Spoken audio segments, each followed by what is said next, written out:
Bro அனைவருக்கும் வணக்கம்.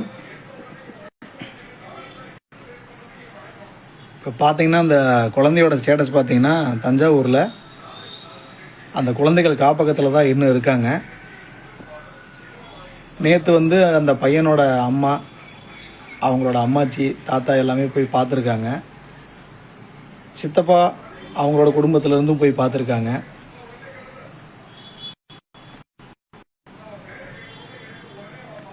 So போய் பார்த்துட்டு வந்ததில்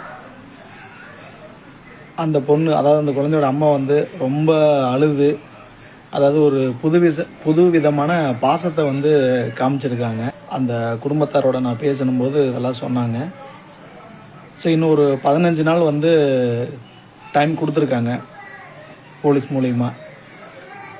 யாருக்கிட்ட குழந்தை ஹேண்ட் ஓவர் பண்ண போகிறோம் அப்படிங்கிற மாதிரி.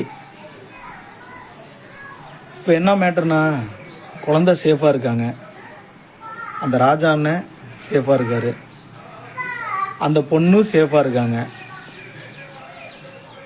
அந்த தப்புக்கு காரணமான ஜோஸு சேஃபாக இருக்கான். ஓகேங்களா? அந்த ஜோஸ் பின்னாடி இருந்து இந்த பொண்ணுக்கு தேவையான எல்லா சப்போர்ட்டும் பண்ணிகிட்டு இருக்காப்புல. அந்த மொட்டையடித்த ஃபோட்டோ ஷேர் பண்ணதுலேருந்து ஃபோட்டோஸ்லாம் கல்யாண ஃபோட்டோஸ் எரிப்பாங்க, அந்த மாதிரி ஃபோட்டோஸ் வீடியோ எடுத்திருக்காரு ராஜா. அது வைரல் பண்ணதுலேருந்து எல்லாமே இந்த நிமிஷம் வரைக்கும் அந்த பொண்ணு ஜோஸோட நிழலில் தான் இருக்காங்க. அச்சயா உங்களுக்கு ஒரு கனிவான வேண்டுகோள், தயவு செஞ்சு அந்த குழந்தைக்காக உங்கள் மனசை மாற்றிக்கிங்க, உங்கள் வாழ்க்கையை மாற்றிக்கிங்க. நீங்கள் வெளியே கணவரை வந்ததுக்கப்புறமா அவரோட ஒன்றா வாழுங்க. அது பிரிஞ்சு போகிறது அதெல்லாமே உங்களோட விருப்பம். டைவர்ஸ் அப்ளை பண்ணி பிரிஞ்சு போகிறதெல்லாம் உங்கள் விருப்பம். பட்டு தப்பே பண்ணாத அந்த 2 ஜீவன்கள், தந்தையும் மகனும் என்ன தப்பு பண்ணாங்க? நீங்களும் ஜோஸும் வெளியே இருக்கீங்க, 3 வேளை நல்லா சாப்பிட்றீங்க, குளிக்கிறீங்க, ட்ரெஸ் போடுறீங்க, மக்கள் எல்லாத்தையும் நீங்கள் பார்க்குறீங்க, செல்லு பார்க்குறீங்க, உங்கள் ஃப்ரெண்ட்ஸு பார்க்குறீங்க, எல்லாத்துட்டையும் பேசுகிறீங்க, வேணுங்கிறத வாங்கி சாப்பிட்றீங்க, வெளியே போகிறீங்க, வரீங்க.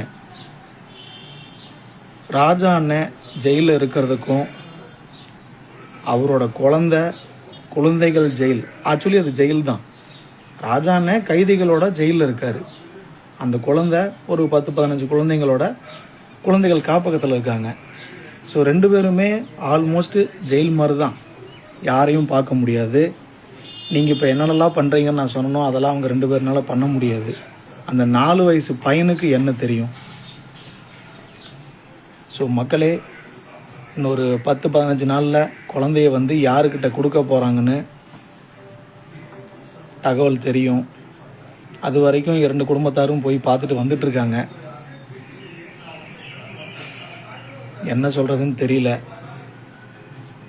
திரும்பவும் சொல்கிறேன், அச்சையா மனசு மாறி ராஜானனோட தயவு செஞ்சு உங்கள் குழந்தைக்காக ஒன்றா வாழுங்க. உங்கள் பழைய வாழ்க்கையை கொஞ்சம் யோசித்து பாருங்கள்.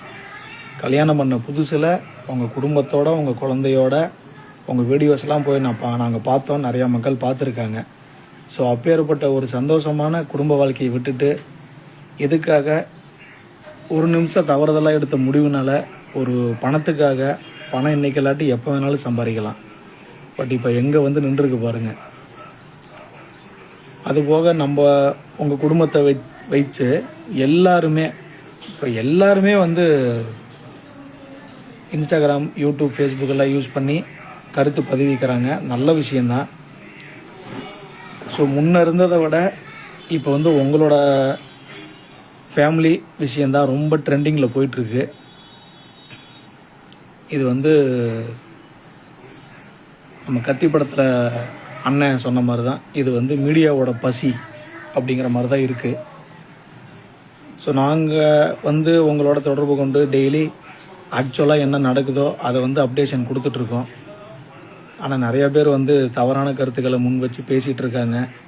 அதோட பேக்ரவுண்டு மியூசிக் என்ன, அந்த ஸ்பீச் என்ன, அப்பா வேறு லெவலில் போயிட்டுருக்கு. நான் ஒன்று கேட்கட்டுங்களா? இந்த மாதிரி பேக்ரவுண்டு மியூசிக் போட்டு, சவுண்டு கொடுத்து, வாய்ஸ் ஓவர் கொடுத்து வீடியோ மேலேயும் கீழேயும் போட்டு நடுவில் நாம் பேசி மேலே நாம் பேசி கீழே நாம் பேசி அந்த மாதிரி ஒரு குடும்பத்துக்குள்ளே நுழைஞ்சு என்ன நடந்ததுன்னே தெரியாமல் பேசுகிற விஷயங்களாகட்டும் பண்ணுற விஷயங்களாகட்டும் ஒரு சமூகத்துக்கு தேவையான ஒரு சில விஷயங்களை அந்த மாதிரி நீங்கள் பண்ணினீங்கன்னா ரொம்ப நல்லாயிருக்கும். என்னோட ஒரு தாழ்மையான வேண்டுகோள். ஸோ அந்த Instagrammers, influencers, YouTubers, Facebook use பண்ணுறவங்க எல்லாருமே தயவு செஞ்சு அவங்க குடும்பத்துக்கு நம்ம எப்படி கேர் பண்ணி எடுத்து போடுறோமோ அதே மாதிரி மற்ற விஷயங்களுக்கும் நம்ம இப்போ ரோட்டில் போயிட்டுருக்கோம், ஒரு இடத்துல ஒரு சாக்கடை குழி நீக்கியிருக்கோம், இல்லை ஏதாவது கரண்ட் கம்பி வந்து தண்ணியில் பட்டுட்ருக்கோம், அதையெல்லாம் கொஞ்சம் எடுத்து இந்த மாதிரி இந்த ஊர் மக்கள் இதை பாருங்கள், இந்த இடத்துல வரும்போது பத்திரமா இருங்க, இப்படி போயிட்டு இருக்குது, யாராவது தொட்டால் என்ன ஆகும் அப்படிங்கிற மாதிரி ஒரு சில சமூக கருத்துக்களை இதே மாதிரி கொஞ்சம் வேகமாக இதில் காட்டுற ஒரு வேகத்தையும் மும்முரத்தையும் நீங்கள் கொஞ்சம் மற்ற விஷயத்துக்கும் காமிச்சிங்கன்னா நல்லாயிருக்கும். என்னோட ஒரு தாழ்மையான கருத்து இதுதான். ஸோ மக்களே, இந்த சம்பவத்தில் 4 பேருமே 4 மூலையில் தனித்தனியாக இருக்காங்க. அதில் 2 பேர் நல்லா இருக்காங்க, 2 பேர் பார்த்திங்கன்னா சிறைவாசம் அனுபவிச்சுட்ருக்காங்க. ஸோ ஜோஸ், இதை நீங்கள் எங்கேயாவது பார்த்தீங்க அப்படின்னா ஒரு அண்ணனா உங்களுக்கு ஒரு வேண்டுகோள். நீங்கள் ஆல்ரெடி அந்த பொண்ணை விட்டு வந்துட்டதா தெரியும். ஸோ அந்த இஷ்யூவுக்கு வந்து கணவன் மனைவி 2 பேர்த்துக்குள்ளே நடந்த பட்டுக்கோட்டையில் அந்த பொண்ணு வீட்டுக்குள்ளே நடந்த விஷயந்தான். அவர் ஒன்று தப்பு பண்ணிட்டார். அதாவது அவர் அந்த 1 இயர் முன்னாடி எடுத்த வீடியோவும் இவர் அந்த ரத்தக்கரையோடு இருந்த வீடியோவும் அட்டன் டைமில் போட்டதுனால மக்கள் மத்தியில் நேற்று நைட்டு போயிருக்காரு, இப்படி பார்த்துட்டாரு, இன்றைக்கி காலையில் போய் அந்த பொண்ணை கொண்டுட்டாரு அப்படிங்கிற மாதிரி போயிட்டுருக்கு. இதில் தேவையில்லாமல் சாதிகள், அரசியல் முதற்கொண்டு இதில் வந்து விளையாடிட்டுருக்கு உங்கள் விஷயத்தில். ஸோ நீங்கள் வந்து அடுத்து வெளியே போகணும், வரணும். ஸோ நல்ல ஒரு முடிவை எடுத்து நீங்கள் 2 பேரும் மனசு வச்சா மட்டும்தான் ராஜா, அவரோட பையன், அவரோட மனைவி, ஸோ 3 பேருமே நல்லா இருப்பாங்க. ஜோஸ், நீங்கள் எங்கேயாவது பார்த்தீங்கனாலோ, ஜோஸோட ஃப்ரெண்ட்ஸ் நீங்கள் இதை பார்த்தாலோ தயவு செஞ்சு அதை ஷேர் பண்ணுங்கள். இது எண்டு காடே போடாமல் தொடர்ந்து போய்கிட்டே இருக்குது அப்படின்னா வெளியே ஜோஸுன்றவரும் நிறைய அவப்பெயரை சந்திச்சிருப்பார், சந்திக்க போவார். இனிமேல் அந்த பொண்ணும் சந்திக்கும், ராஜாவும் சந்திக்கும். ஒரு ஸ்கூலுக்கு போனால் கூட அந்த 4 வயசு 5 வயசு பையன் முதற்கொண்டு அந்த ஒரு கெட்ட பேரை எடுத்து வாழ்நாள் முழுவதும் உயிரோடு தான் இருப்பாங்க. பட்டு செத்து நரகத்துக்கு போன மாதிரி ஒரு வாழ்க்கையை வாழ்ந்துட்டு இருப்பாங்க. ஸோ அட்சயா, ராஜாண்ணா, ஆத்விக் தேவ் என்ற பட்டுக்கோட்டை ராஜா இஷ்யூவில் இப்போ வந்துட்டு அவங்களோட மனைவி வந்துட்டு சேஃபாக இருக்கிறாங்களா, இல்லை அவங்களோட குடும்பத்தில் உள்ள குழந்தை வந்துட்டு சேஃபாக இருக்காங்களா அப்படின்ற கேட்ட கேள்விக்கு வந்துட்டு இப்போ அவரோட நண்பர் வந்து இன்ஸ்டா பக்கத்தில் லைவ் மூலமாக வந்துட்டு பதில் கொடுத்துருக்குறாங்க. குழந்தை வந்துட்டு பார்த்தீங்க அப்படின்னா குழந்தைகள் காப்பகத்தில் தான் வந்துட்டு இருக்கிறாங்க. ஸோ கூடிய சீக்கிரமே வந்துட்டு அவங்கள மீட்டெடுத்து அப்பா பக்கமாக அம்மா பக்கமாக அப்படின்றத வந்துட்டு தீர்மானிப்பாங்க அப்படின்ற மாதிரி வந்துட்டு சொல்லியிருந்துருக்குறாங்க. உங்களோட கருத்துக்கள் எதுவாக இருந்தாலும் மறக்காமல் கமெண்ட்டில் லீவ் பண்ணுங்கள்.